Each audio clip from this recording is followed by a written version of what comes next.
All right, accordion. Well, where are we all at with stuff? I've got a few emails back about lab reports, and maybe there's a bit of a learning curve on trying to figure out how to write these things. I'm perfectly willing to sit down and take a look at your lab report with you. I think one of the big things is overcoming an idea of just fill in a worksheet, right?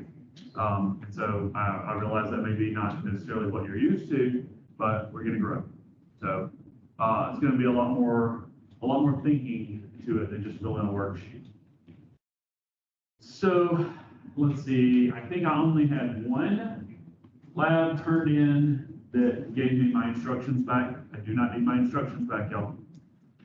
Write it as if you're turning this into a journal, into some paper somewhere, right? You're publishing it at a conference or in a journal or something like that. They don't want your lab instructions, right? I don't need your lab instructions back. I gave it to you.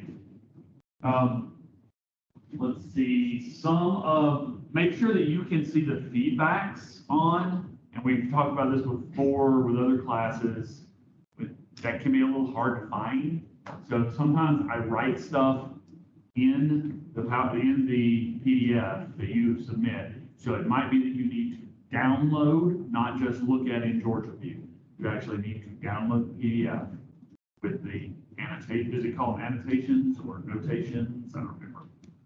But you have to actually download it to see some of those. A lot of times I'm writing on it. A lot of times I'm leaving a Post-it note on it, stuff like that, trying to ask you what's going on with certain things. Okay? So take a look at that. After you've reviewed any comments that I put on there, and send me some information about what you and your group, do it as a group, what you and your group have looked over and what you might want to resubmit. And if you would like to resubmit after fixing that, I'll do it this time for lab one, because I know it's a new thing, okay? But get in there and do that first. And once you've sent me addressing all the questions in the document, then I can open it back up for you. All right? Let's see, formatting. Y'all, when you download that PDF, some of you are going to see that it's weird looking. I think it maybe looks different on your machine. So when you make it into a PDF, preview it, look at it, and see if it looks like it was stapled together by drunken raccoons. Okay? If it does, do something different. Okay? Let's see. I've got several instances in here where your data does not match your graphs, does not match your calculations, etc. So we've got to fix that. Look, y'all, think about the news that's going on right now. Even the president of Harvard just ran afoul of using somebody else's stuff, right? So get in the habit of doing it the right way. Document exactly where you got stuff and make your stuff match, right? If you're using somebody else's data, say so. Make it match your graphs, your equations. Because right now, some of them look like, I don't know where the hell y'all got this. Does that make sense? So to make it all match up, all the pieces, the graphs, the equations, the write-up, your conclusions. Some of you didn't make conclusions, so that's in the notes too. So any questions yet, and this is definitely not your only chance, so you definitely ask questions later, but any questions right now on the lab report format? We'll go further with it next time. So I think you can probably see lab 2. So we'll be doing gas laws, right? So, all right? Yeah? Good? Okay, cool. Let me know if there are questions. Okay, so we're going to dive into what we call kinetic molecular theory.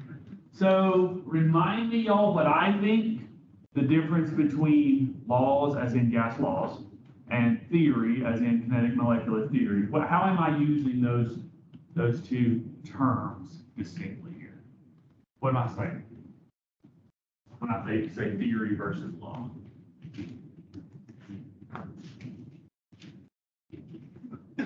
What do you, what's the difference?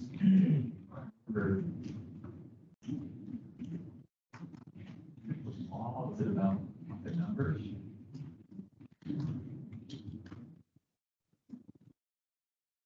Y'all want to explain the theory of gravity from that?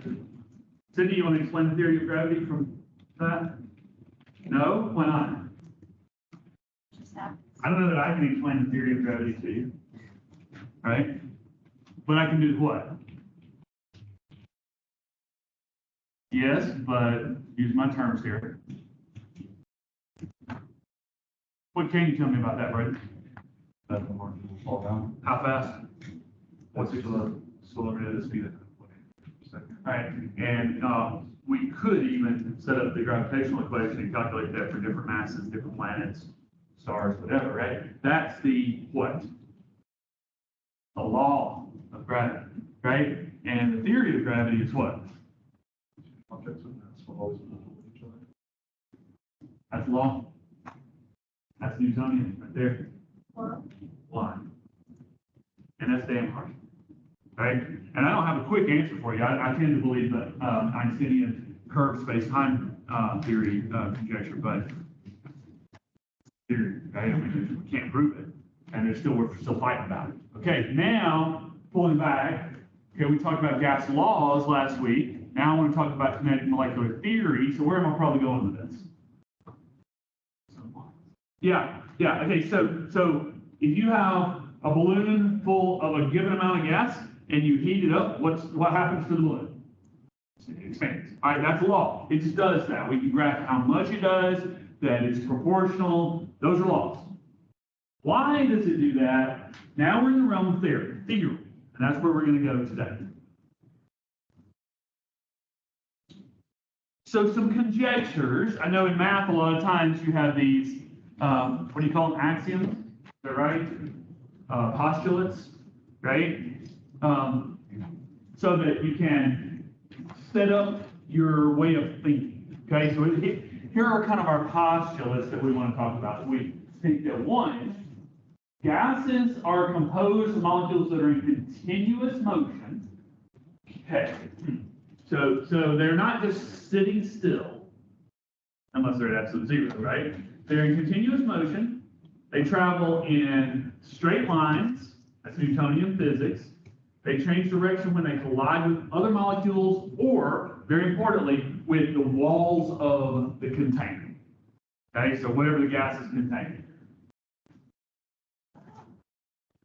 Conjecture 2. The molecules composed of gas are negligibly small compared to the distances between them. Okay, so what is this even trying to say? Anybody want to give it an attempt?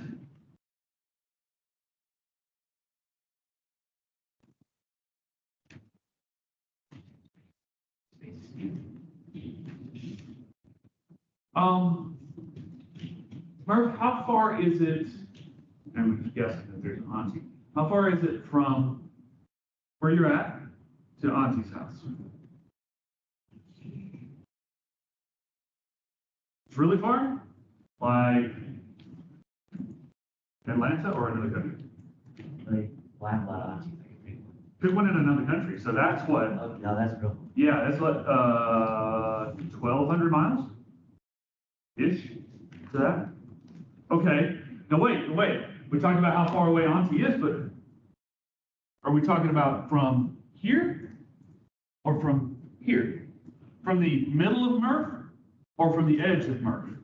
Doesn't matter, right? Because we're talking about 1,200 miles. Murph occupies a very tiny portion of that 1,200 miles. Does that make sense? Okay, same thing with our gas molecules. We think that they occupy a negligible amount of the space compared to the space between them. Okay, and that's important for the theory. All right, now it's a big piece. This one, number 3, we think that the pressure that we are seeing on the walls of the container, remember back up there I said where the highlighter is there, that they hit the walls of the container? Well, when they do hit the walls of the container, this is what we call pressure. Okay, so that we're seeing as pressure is because of the energy from those kinetic collisions. All right, now this one, gases exert no attractive or repulsive forces on each other. They do not stick to walls, and their collisions are perfectly elastic. Who's had some physics? All right, Brendan. Elastic as opposed to, so what's the difference? In physics, this is a big concept when you take, it's physics 1, I guess. Yes. When you take physics 1, this is a big concept. What's our big concept here? It's perfectly elastic, there's zero energy loss. No energy is lost, and importantly, momentum is conserved. So think about pool balls, right? So if you're playing pool, right, and there are two pool balls and they collide, what happens? What happens to them?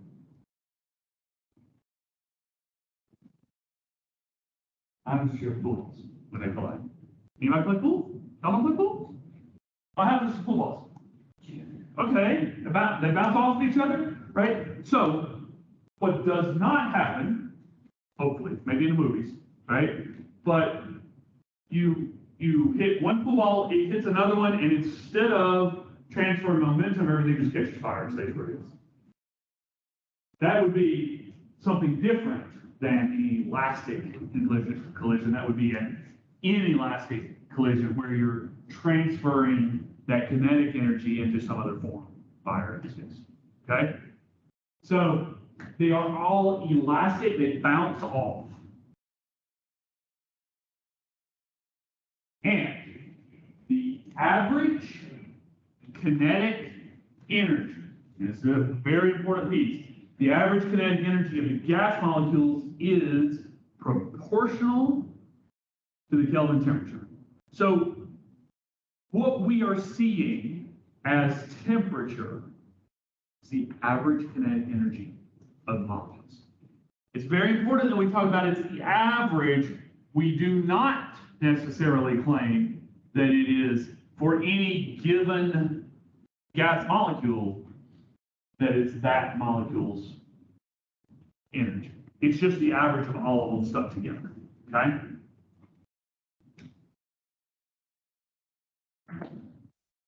Questions on the 5 pieces of this before we go further? I'm going to give you the different laws and how it affects. Okay? I'm going to use middle schoolers in a room as my example here, my ongoing kind of extended analogy. Anybody ever attended to multiple middle schoolers at the same time? All right. You have? Coaching volleyball. Okay, these examples might make a lot of sense to you. I volunteered for this question. Okay, all right. So I want you picturing them. All right? All right, anybody else got any experiences with middle schoolers we can tap here? Yes? What? I did the 6th grade soccer. Okay, there you go. All right. I did a middle school soccer. Oh God, middle schooler soccer. Tell me how was that? Like by the end of the day, how was I that? was tired. I bet you I were. recently broke my hand. Yeah. All right, so I want y'all picturing these middle schoolers as I try to make the analogy out of it, okay? So Emerson's law said that if the temperature is increased, remember that temperature is about what? That fifth postulate said that the temperature is the what? Average kinetic energy. Okay, so analogy. We have middle schoolers in a room, loose in a room, okay? They will bounce off the walls. I don't know how, I mean, if you've had much experience with middle schoolers, but you put them in a room, turn them loose, there are going to be collisions with the wall, okay? Yes? Let's increase the energy. So let us leave a 2-kilogram bag of sweet tarts and 12 Mountain Dews in the middle of the room. We have increased the energy significantly, right? I promise you there will be more and also more dramatic collisions with the walls. Can you picture that? Okay, so the walls are going to take more abuse in that case. That's the pressure. That's why the walls of your container feel more pressure, because you've got your little gas molecules all hopped up on sweet tarts and cafe. Okay? Does that make sense? All right, now what did Charles's law say? What's Charles's law about? Think back to last week. What was Charles's law?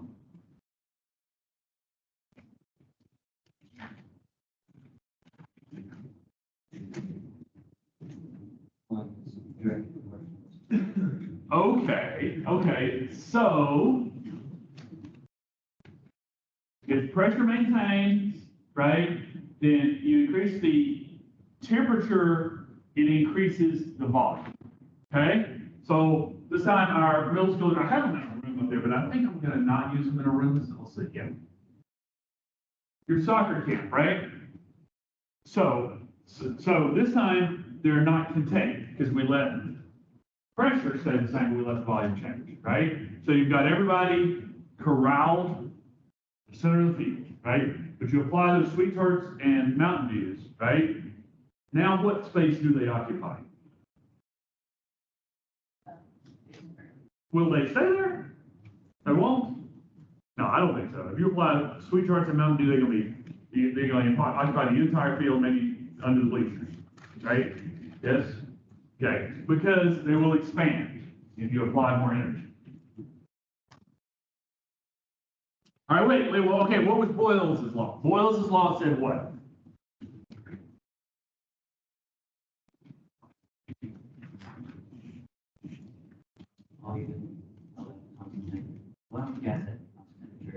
Constant temperature this time.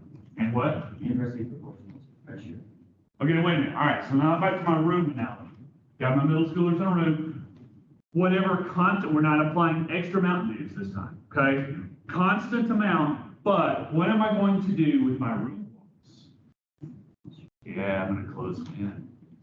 How much abuse are my walls gonna take as I close them in on those middle schoolers? Significant, yes? It's gonna increase the, yeah.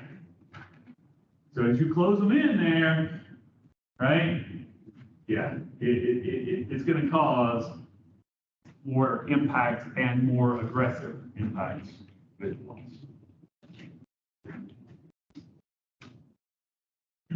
Okay, Avogadro's law. Now this one sneaks out of our traditional gas laws a little bit and over into the ideal, but it talks about amount, right? So let's see, increasing the number of middle schoolers, wait, that's not, it says number of gas molecules, right? But my analogy, increasing the number of middle schoolers contained in this room, right? So think about it. You are, for some ungodly reason, Cindy, you are tasked, some little meeting that they got going on here, and you are tasked to do science camp for the middle schoolers in this room, okay?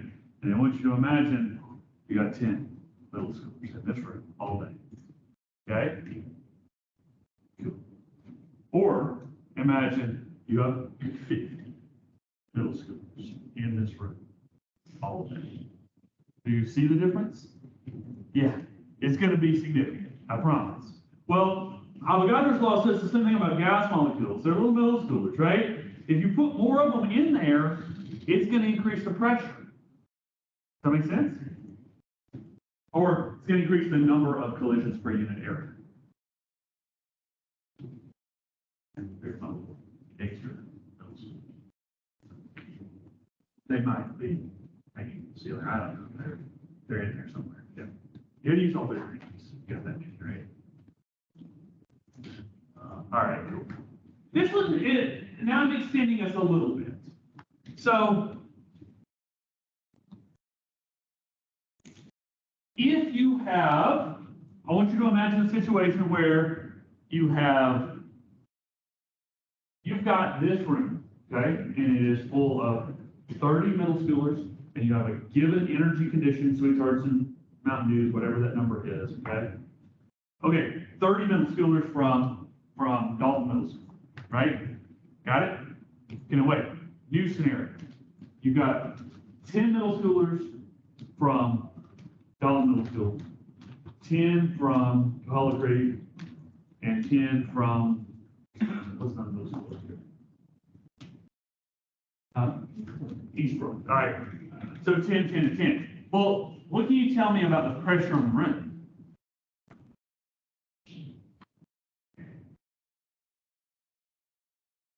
What could you tell me about the pressure in light? Because they're from 3 different middle schools. So we got 3 different kinds of gas particles.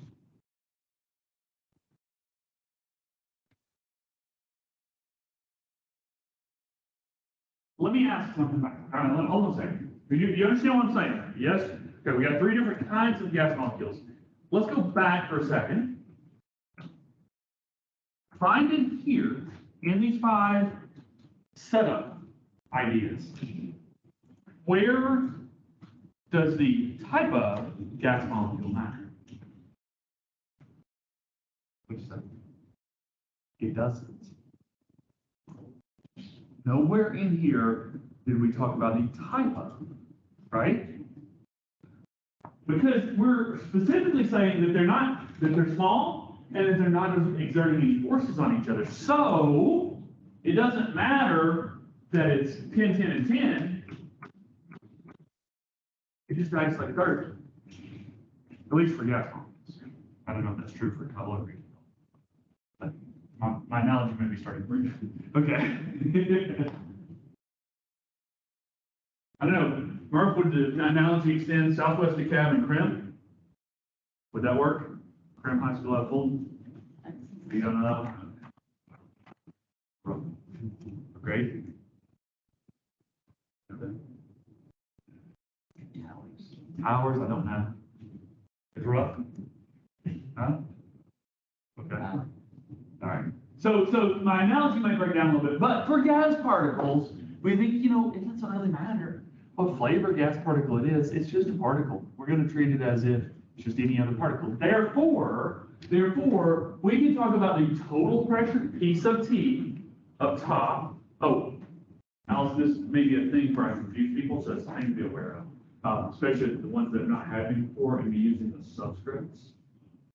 Okay, so I want to point this out explicitly. See my P, let me use this pointer here. This is what I'm talking about here.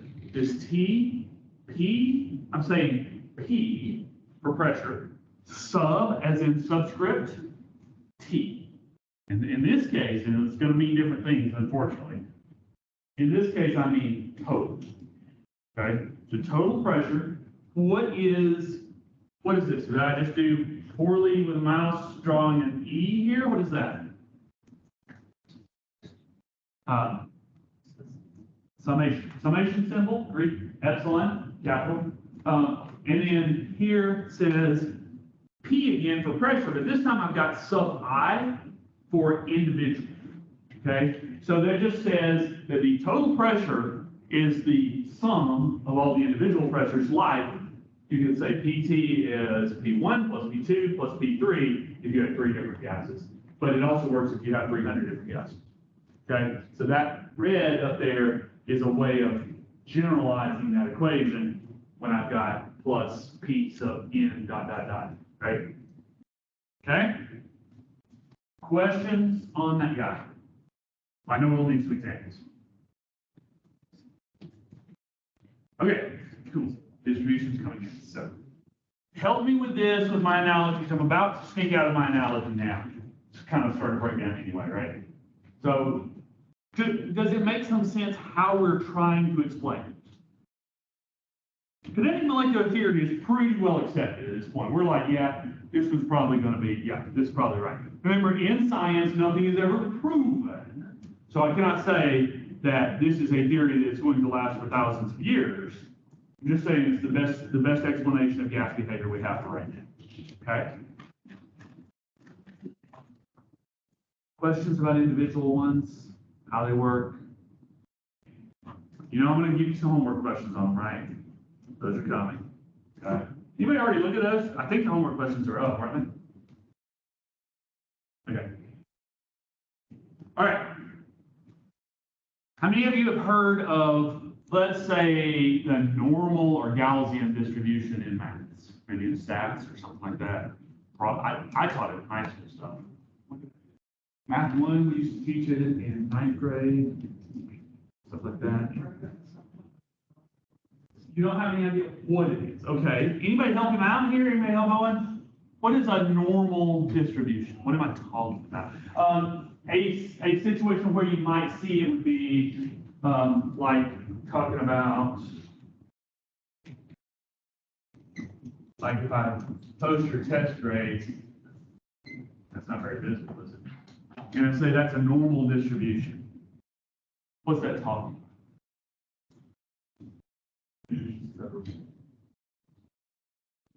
What? They're around the community, so roughly on both sides. True, but it skips some. So you are getting into the fact, symmetrical, that the median approaches the mean, stuff like that. Those are characteristics of it. I'm trying to go a little more deeply and say, what the hell does the word distribution mean in the first place? All right, so this, I think, can be one of the things that makes chemistry a little hard to grasp for people that are not already immersed in and drowning in chemistry. One of the things we tend to do in chemistry is we think spatial, okay? So I'm taking something here, I'm going to graph an x variable, an independent variable, and a y variable, a dependent variable. And I'm going to treat them as if they're like x and y space, like real spatial dimensions, like north and west, right? Does that make sense? Okay, so I'm going to do that. Here I'm going to talk about maybe kinetic energy, right? Well, I guess in order to not mislead you, I'm going to put kinetic energy down here, and let's say the number of parts. But I could do this anyway, right? Could. Sometimes we'll put energy on the y-axis. So it's an important thing to know. I'm going to switch these up a lot of times. So you have to be really careful about what's on what axis. Know that I am thinking about it in space.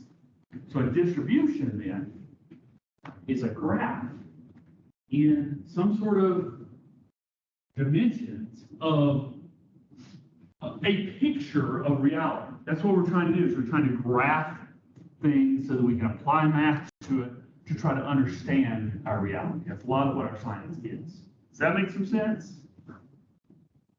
Okay, now if we did this, let me put another one up here. If we did this with like test distributions, what would I put? Like what would probably be on your x-axis if you're looking at test distributions? Like I'm going to show you your test grades after exam 1, right? What might I put down here?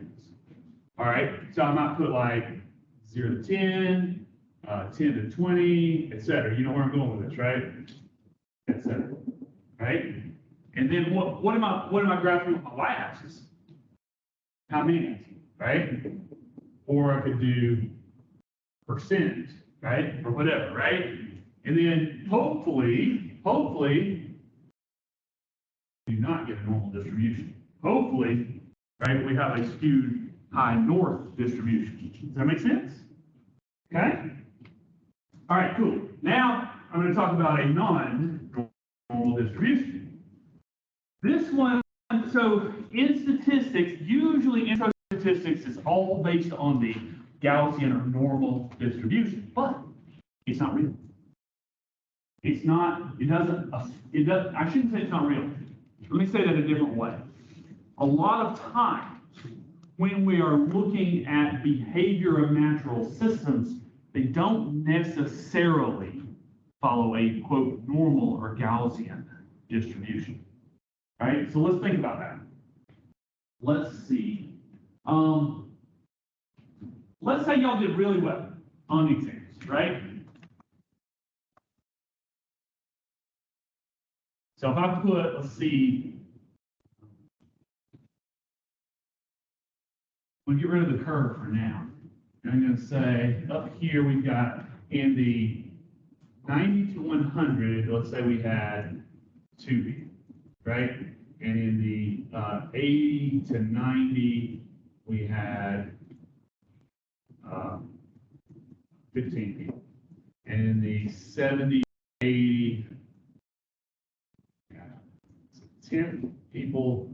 And in the 60 to 70, we had 8 people. Now, that'd be a pretty good distribution, okay? I'd be really happy if we could do this. But if you try to draw a normal graph, you said something about the median versus the mean. Where does it look like it would be with this, with these bar graphs? It would probably be 80 to 90. It's somewhere in that 80 to 90. I agree with that. It's right here, right? Because if you draw that, it's going to be somewhere here, right? And obviously, it goes down here somewhere, right? Like that? Yes? Make sense? Well, if it were a normal distribution, then the opposite side of the curve's got to look exactly the same. You agree? And so there needs to be somebody out here making 120. And that's not going to exist. Right? Because this distribution is, it's forced, it's chopped off. There is no greater than 100. Does that make sense? So this normal distribution, that's why I should have said not real earlier. I don't like my terminology. I'm retracting that. But that's what made me say it, is that there's this barrier. It cannot go that way. Does that make sense? Okay, now let's talk about gas particles. So let's say I'm graphing temperature, or what? What is temperature for gas molecules? The Average kinetic. kinetic energy. So what is kinetic energy about? Movement. Okay, cool. So it's how fast or how slow they're moving. They have more kinetic energy when they're going fast. Does that make sense? Assuming that they all have the same mass. Well, okay. So right here is Braden's something like his median. It's not exactly median, but that's okay. We'll get to that. Okay, but that's the peak of the curve. Does that make sense? So you see to the right here the shape of the curve, right? Why doesn't that curve? It's probably gonna be terrible. I'm trying to draw this with a mouse, y'all. Hoping to do it with a pen on the laptop, but it wouldn't cooperate. Why doesn't this curve do the same thing over there? So we have a reality problem, right? Because the speed can't be less than 0. We're not talking about velocity, we're only talking about speed. Therefore, it's a scalar and has no negative value. So reality chops us off. We call this distribution, discovered by a dude named Boltzmann. Therefore, we call it the Boltzmann distribution. Okay?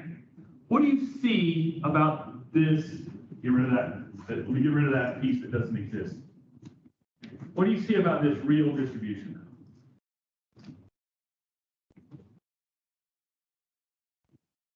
What do you see? So right here is 0, right? And it comes up, but then tell me about this piece way out here. What do you see?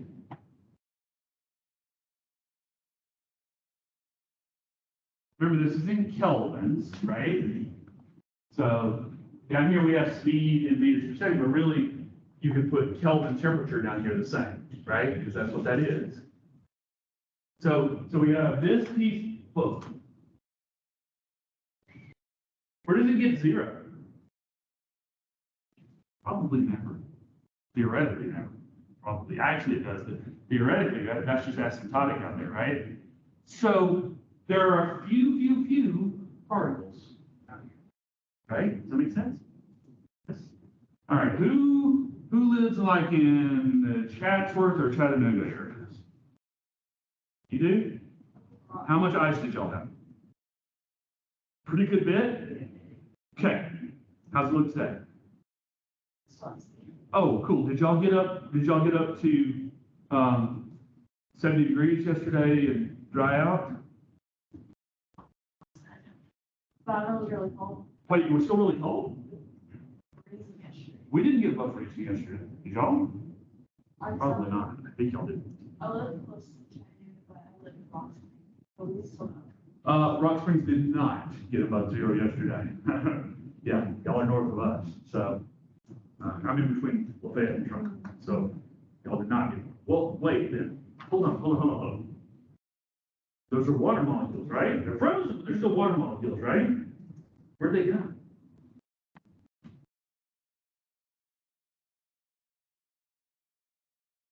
Well, then, wouldn't they freeze again?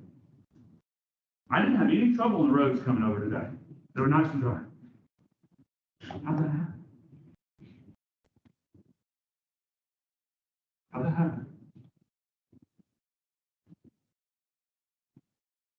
Think about another one. He's got, let's assume you have water in your container. I don't know what you have in your container, but that's okay. Let's assume she has water in her container, right? And she opens that container, right? What temperature is it in here? Anybody used to C? I asked you about this before, didn't I? You don't think it's C for air temperature? I thought you might. Because everybody needs it. It was all C. I get used to it. Anybody think it's C? What temperature are we at C-wise? Too hot. What are we at? Where are we at? We're about 28, 29 right now? Okay, 28. Right? Fahrenheit, what are we? You think we're 70? Somebody Google it, convert 70 into C.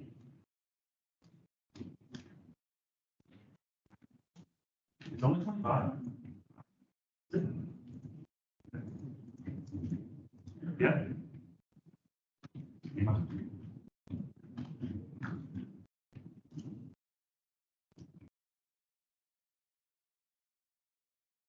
21.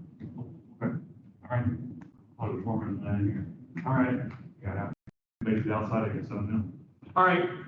So, but wait a minute. Where do our water molecules turn to gas? 100 C, right? Okay, they turn to gas at 100 C. We leave that open. We leave our water bottle open and come back and check it in a month. Which water is going to be in there?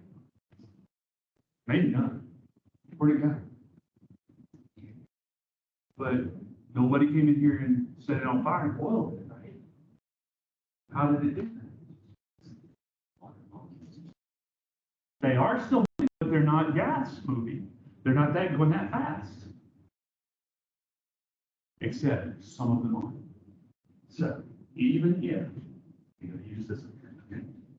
Even if our mean temperature is 21, because we've got this long skewed tail right here, there are a few molecules with enough energy to get loose, even at 21 C. That's why, given time, your ice melted. Even though it didn't warm up enough. Does that make sense? It can just melt from it. We'll also talk a little bit about sublimation and phase change and stuff. Okay?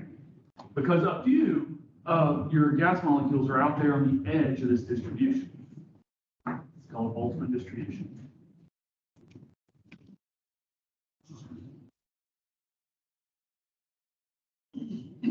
All right, you got the idea of the distribution. Now I'm showing you different. Still all Boltzmann distributions, but distributions at different temperatures.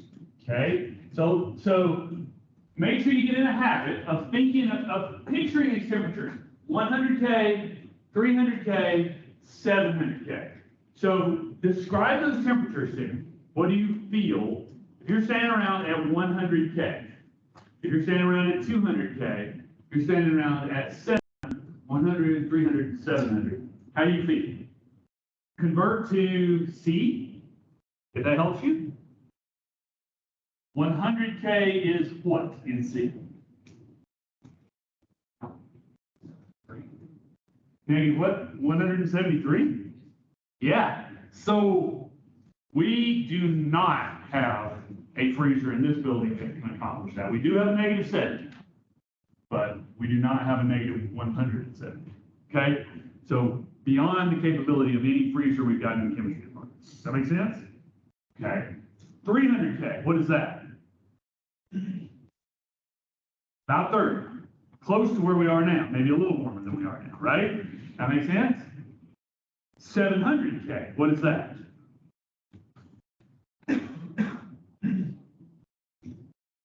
Hmm?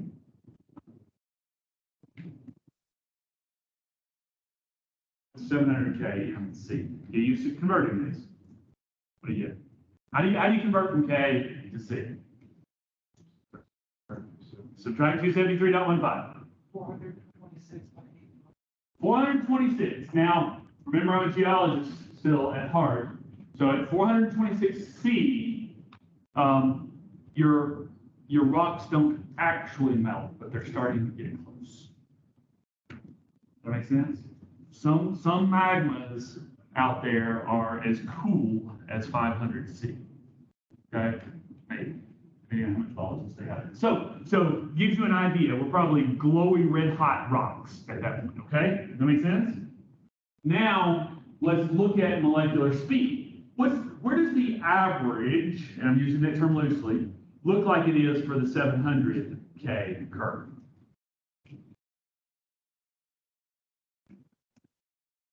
Where would you put it at, Sid? Where would you guess the average is?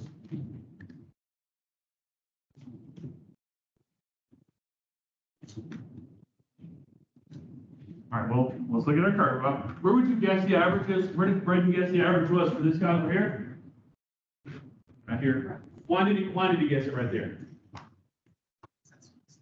Yep. Looking at that 700 curve up there, what would you say? So what speed? Give me a speed there. All right, 800 meters per second. Average speed of the molecules. Apparently, let's see, now if we put water on those glowing red hot rocks, what's going to happen to the water? It's going to flash into steam, right? So apparently, that's plenty of meters per second speed for the water molecules to get loose into the gas phase. You agree? Okay, well, at 100K, now I said we don't even have a freezer capable of 100K, right? Not here in this building, right? Even at 100K, are there any molecules that are running fast enough to get loose into the gas phase? Theoretically, yes. And you look at the curve there, right? Look at your curve. Yeah, there are a few. Does that make sense? So that's our distribution idea.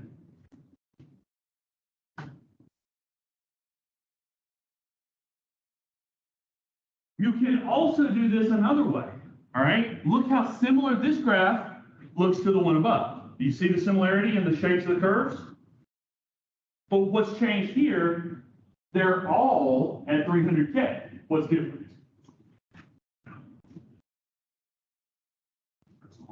Different molecules with different masses. Now, how did you calculate kinetic energy in physics?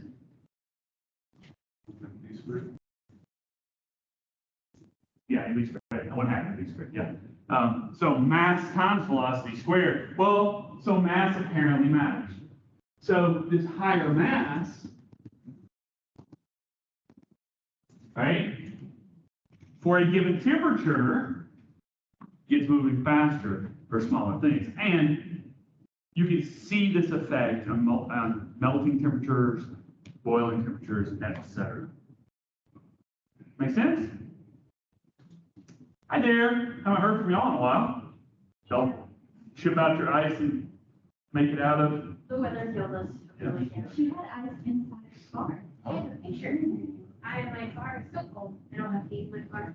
I had to scrape it as I drove. Oh no, So there's that's not safe. snow on the inside of my dad's That's not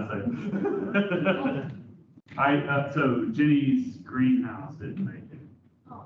So we put her orange tree and lemon tree right next to a heater that I bought to put in the greenhouse. We'll see when we get home if but greenhouse got down to 25 last night. So, I mean, that's a hell of a lot warmer than it was outside, but Yeah. Yeah.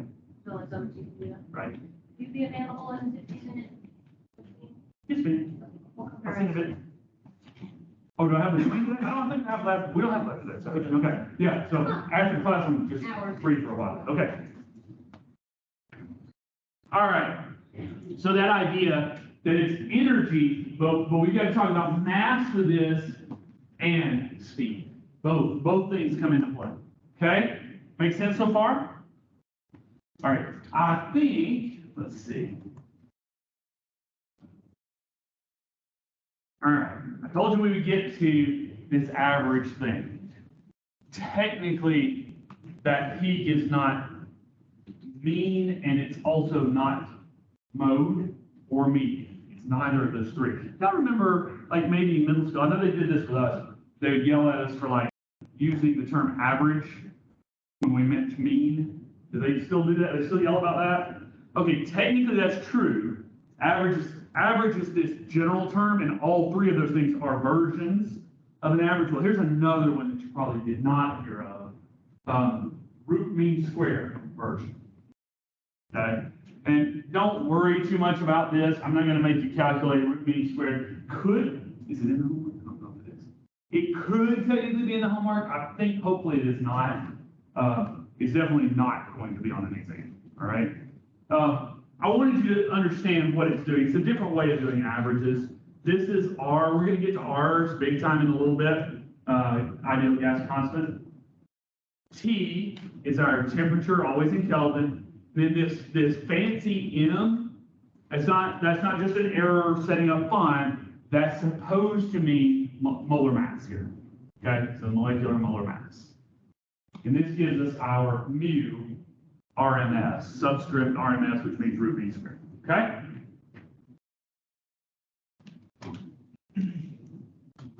Now, this distribution idea, sorry to beat y'all up a little bit. Hopefully this doesn't apply to anybody. But if this RMS idea, if this distribution idea, if these things are something brand new to you, if you're like, what in the hell is this dude talking about? That means you're not reading the text. Because this is all in your text. And you absolutely do need to be reading the text. Remember what I was saying in lecture 1, going over my slides is not equivalent to reading your textbook. Please do read your textbook. And hit me with questions if there's things in there you do not understand. Okay? I need to be helping you understand the depth of this material. Right? Play with the things in the text, all of the example problems. All of the example problems are going to be fair game when we get to an exam. I'm going to assume, unless there's a lot of yelling about a particular problem and we cannot come to a resolution about it, if that doesn't happen, then I'm going to assume every problem in the text is fair game for an exam. Not that problem exactly, but something on those concepts. Okay? So if it's not okay, you need to make sure I am aware that it is not okay. All right. This is a thing that happens. It happens with most things, but it happens much, much more with the gas. It's called diffusion. Let's see. Let's say Allison has some, what is a perfume variety that is like super duper? Yeah. I don't know perfumes. Oh, like the Axe cologne. Okay, all right, cool. All right. So let's say that Allison is right there at her seat where she is, okay? And she's going nutso with the Axe spray, dip, what? Yeah, it's spray. Spray. All right, she's going nutso with her Axe spray right there. Okay? All right. Now she's not like spraying it over the end. She's just like, what do you spray it on? Spray off. All right, well, you're just spraying it, like down, spraying it, so it's like in her lap, right? Okay? All right, cool. That should not bother Owen over here. Y'all agree? Do y'all, oh, wait, why are you shaking your head, Mark? Owen's way over here. No carries. What do you mean smell carry? Okay, what does that mean? Spreads out. Well, why does it do that? Space. Because there's space. Well, now wait a minute. What if Allison has a water bottle, okay? And she spills her water bottle, right? Gonna get on? Is Zoe gonna be bothered by this? Why not? There's space available. Same space available, right?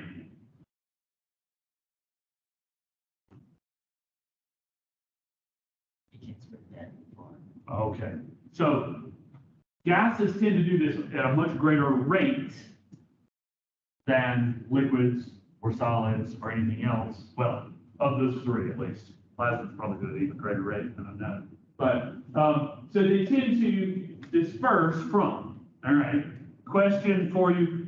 I'm going to come to my chemistry majors last on this. Anybody else? Can you read this first statement, dispersion from? What does it say?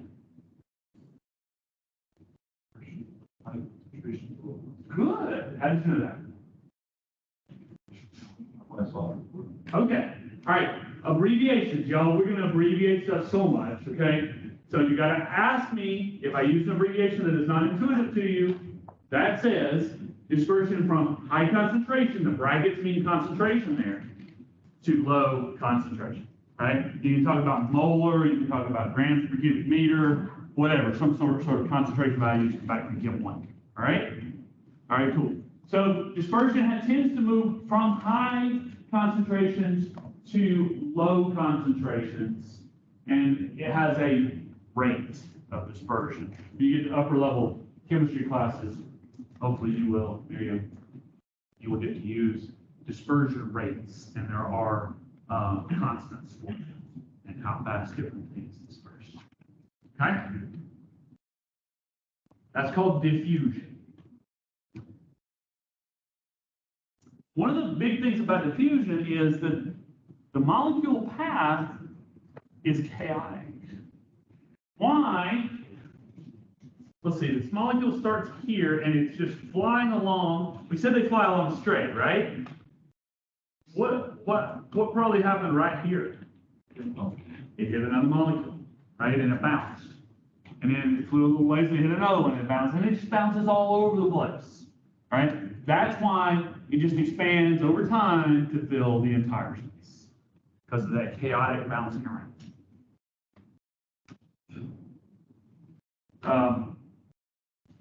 That is reagent grade hydrochloric acid. So that the fumes that you see coming off is acid gas. As a chemist, it's just a known hazard. You will at some time burn out your nose hairs with acid gases. Just happens. This is another term here. This one is related, okay? This guy says that effusion, which is a slightly different word than diffusion, but effusion is escape through a pinhole to vacuum. The last few years I've been thinking about this. Y'all all hear the news of that little pinhole leak that we had on the space station? No? Oh, really? But maybe there's some movies where you have a space station with a little leak. What's happening with that? What happens? You get this like little spray coming out, right? Into the vacuum of space, right? Well, we can actually do some maths on that. Now this one I do expect you to see on an exam. Okay? So we think that the rate of effusion is that symbol right there. And I'm bad about not using my mouse down here. This symbol right here means is proportional to. Okay, so that's a proportionality symbol. But we think that the rate of effusion is proportional to 1 over the square root of the molar mass. So that would mean, since it's in the denominator, as molar mass is increasing, as you're getting a heavier molecule, right, then the rate is actually slowing down. It's harder for this effusion through a pinhole into a vacuum. It's harder for that to happen for bigger molecules, okay? Be careful with this, please, because one of the ways that we'll check this is with the math on it. But it confuses people because the rate of diffusion of A is proportional to 1 over the square root of the molar mass of A, right? And the rate of diffusion of B is 1 over square root of molar mass. So I could have written this to start with as 1 over root M A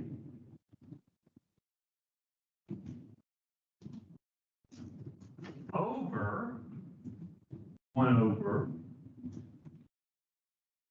root M B. Okay? Now, to me, I would have written this, okay? I like the fractions. But math people tell me that that's inefficient, and I should simplify this. Remember simplifying in algebra? Remember how much they harp about simplifying? That we should simplify my red over purple here. Let's see, we've got 1 over here, and we've got 1 over here, so that flips both of them. All right, so that's the big trick in these problems, and I promise you I'll put that trick answer on the exam.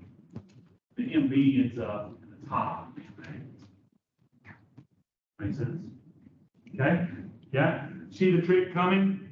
Don't get trapped by it, okay? Admiral Akbar from Star Wars, right? It's a trap. Okay?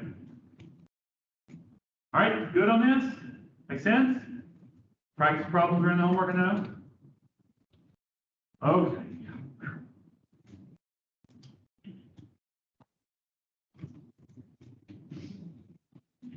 All right, I'm about to go deeper into the algebra. Brush off that 9th grade algebra, maybe the 11th grade algebra, wherever it was.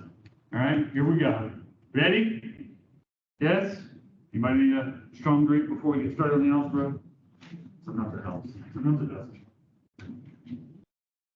A lot of times, textbooks will say things like, well, it is easy to see how equation 4-38 leads to equation 5-17, right?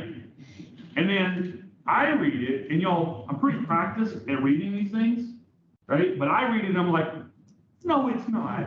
Pretty easy to see how that leads. No, it's not, right? Okay, so the dirty little secret is none of us, no, that's not true. Most of us do not think it's easy. There are a few people out there that are just like intuitive with the math, and they're like, oh yeah, it's easy, right? And I think some of them are lying, right?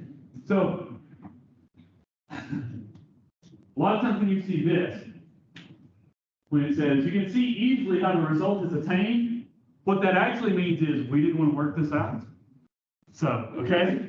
So anyway, I'm going to try to show what you're going to see in, like, when I was teaching Gen Chem at University of Alabama, Birmingham, one of the things that would happen is they would just say, well, now, since you've got M over V is density, you can substitute in here, and you can solve for molar mass.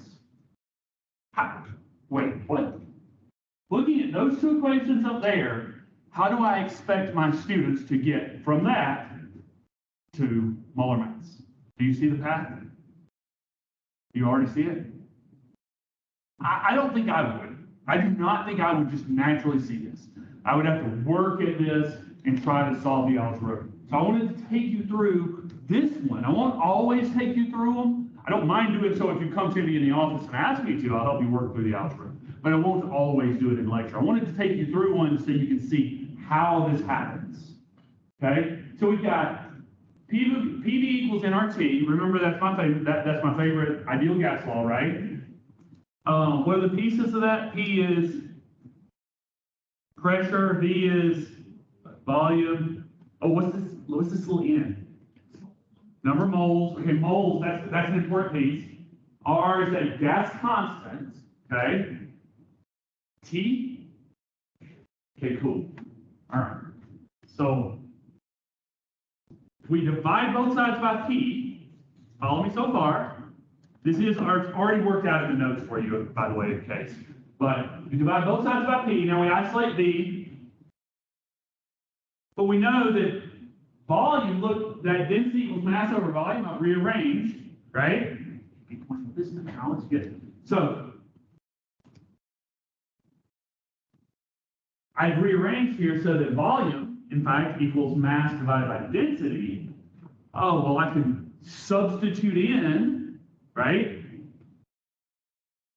So now instead of volume, I've written mass over density. It equals what I had solved for before, nRT over P. All right? Now I'm going to multiply both sides by, and y'all, if you're still afraid of the fractions, please start to get over it. You're going to see lots and lots of fractions in this course and in life. So I'm going to multiply by D over N, right? So I'm clearing D from the denominator on the left, I'm clearing N from the numerator on the right. Now I have M mass over N number of moles, right? Equals density times gas constant times temperature divided by pressure. But we know that molar mass is what? Mass divided by the moles. So it's the left side of this equation.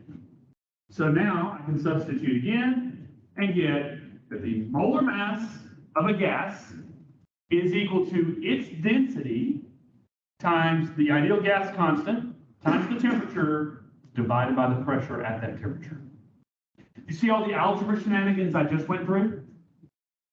This is how we decide, or it used to be at least, how we would decide what these molar masses are. It's how they were originally come up with. You get the masses by getting into a gas. You know the gas's density. You know R, that's constant. You know its temperature where you got the gas, and you can measure the pressure. Now you have the molar mass. Does that make sense? But it's a process, a lot of algebra involved. Yes? I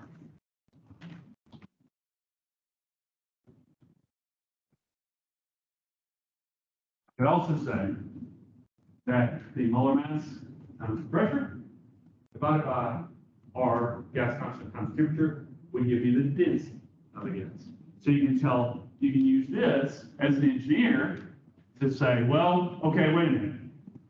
What's the density of that gas going to be at that pressure and temperature? Well, I can look up the molar mass, right, periodic table, and if you tell me the pressure and temperature, I can predict the density of that gas. Does that make sense? Good? Happiness? All right.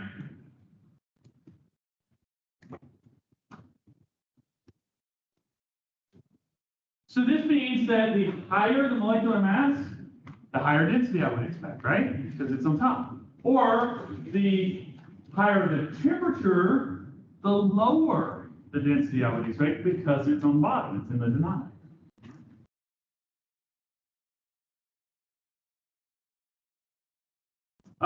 Just a little tidbit, it's kind of a, what do you say? Like, brief tidbit, we call it. Some term for that.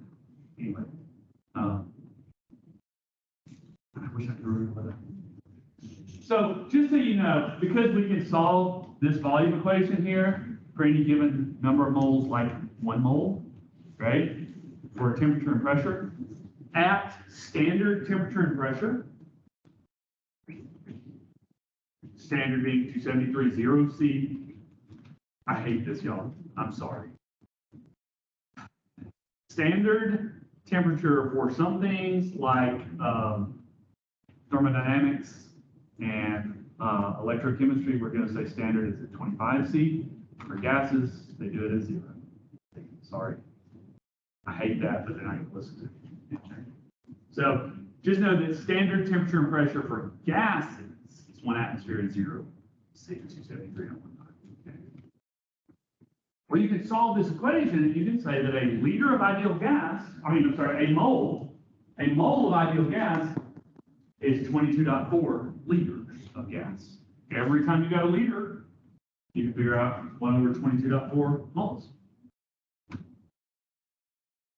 Also, another useful one might be that at 25C, you can also solve this equation the same way, and at 25C, a mole of gas should be 24.5 liters.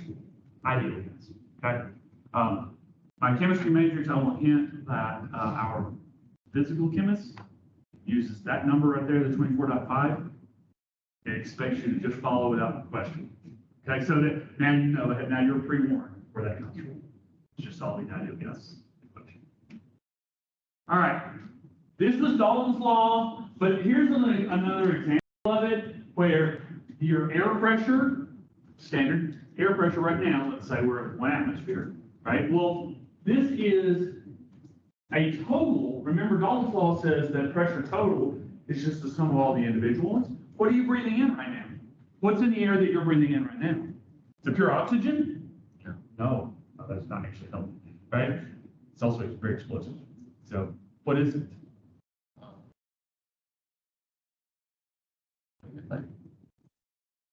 OH. Not much. 78% nitrogen-ish, right? Are we 21% oxygen? Is that right? A little bit of CO2 in parts per million. Some water vapor, right? What else is in there? Let's see. Whatever, right? Whatever else, right? Allison's Axe cologne molecules, right? It's all, whatever. All that is going to add up to your total pressure, which we're going to say is about 1 atmosphere. Okay? So, in fact, I could say, here's the important part then, what would you say is probably the pressure, use atmospheres as your unit. What's the pressure, the partial pressure we call it, of nitrogen in this room? 0.78. Why? Because 78% of this total 1 atmosphere comes from the nitrogen, right? Because we're 78% nitrogen. So 0.78 atmospheres of pressure is nitrogen. 0.21 atmospheres is from oxygen. Does that make sense?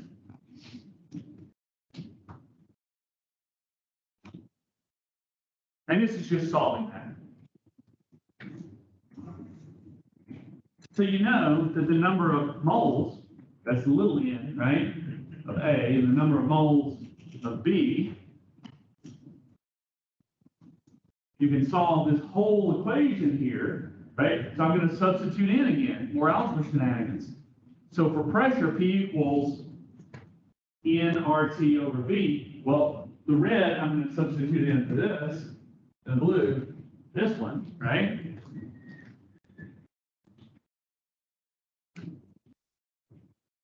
And so you'll see problems where we ask about the mole fraction of things, right? The X here means the mole fraction of. Mole fraction of A versus mole fraction of B. Does that make sense? Okay, just as a little hint, one of the things I see confuse people with mole fraction. I usually just talk about this in Chem 1, but so what do you think people will do accidentally? They'll take the number of moles of A and divide by the number of moles of B. Why would you not? Well, let's say you're going to talk about the percentage or the fraction of female people in here versus male people, right? Would you take the female people and divide by the number of male people?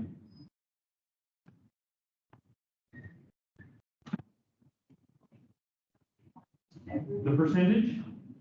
You would? I would not. Yes, because I would just treat it as all people, right? So the bottom is just people, and we don't care what flavor, right? So same thing with my molecules, right? When you're calculating mole fraction, it is number of A molecules divided by total number of molecules, regardless of what flavor they are. Okay.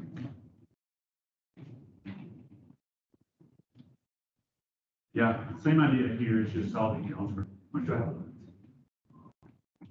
All of it. Yeah, one more. Oh, that worked out good. Okay, so can you balance this equation? It's an easy one, I promise. You don't need the whole process, you probably just look at this.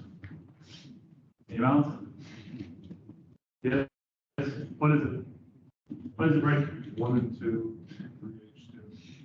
3H2, 2 and H2. Okay. So if we need to know how many grams of nitrogen to react with, how many, whatever, there's some moderate, you do the whole stoichiometry stuff, yeah? Make sense? And you do be able to do that, practice that, because it's coming back with a vengeance next unit, I promise. But, good news for now, with moles, with gases, it's easier. Because there's a linear relationship, if I have 3 liters of each reactant, right? Well, which one's going to be my limiting reactant up here if I have 3 times 22.4, or 3 divided by 22.4 moles of each. But basically, I have the same moles of each hydrogen and nitrogen. Which one's going to run out first? Why? Because the coefficient is 3, because you use those 3 times as fast. That makes sense? Okay, so cool. But if I have 3 liters of hydrogen, then 2 liters of ammonia is produced. That does not work for grams, but it does actually work for volume of gases. Okay? Does that make sense? So at least one thing is easier, even if the rest is not. Okay, let's see. Condensed phases is next. Section 10.1 through 10.2. Homework 2 is up. Oh, big thing. Remember, and help me remind them again on Monday, right? But Monday, do expect a quiz very beginning of Monday, right? So it's over any and everything that we've done so far. I gotta try to make it 10 minutes. Be ready for that, okay? Help me remind you. One of the big fears. Remember, it's not very many points. It's to get you used to my test credit, okay?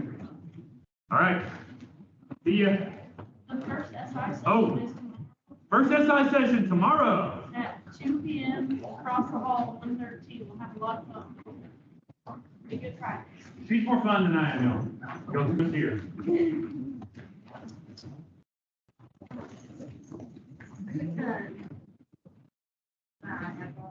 There's some money All there. right. What are you gonna do about the lab group? Oh, crap.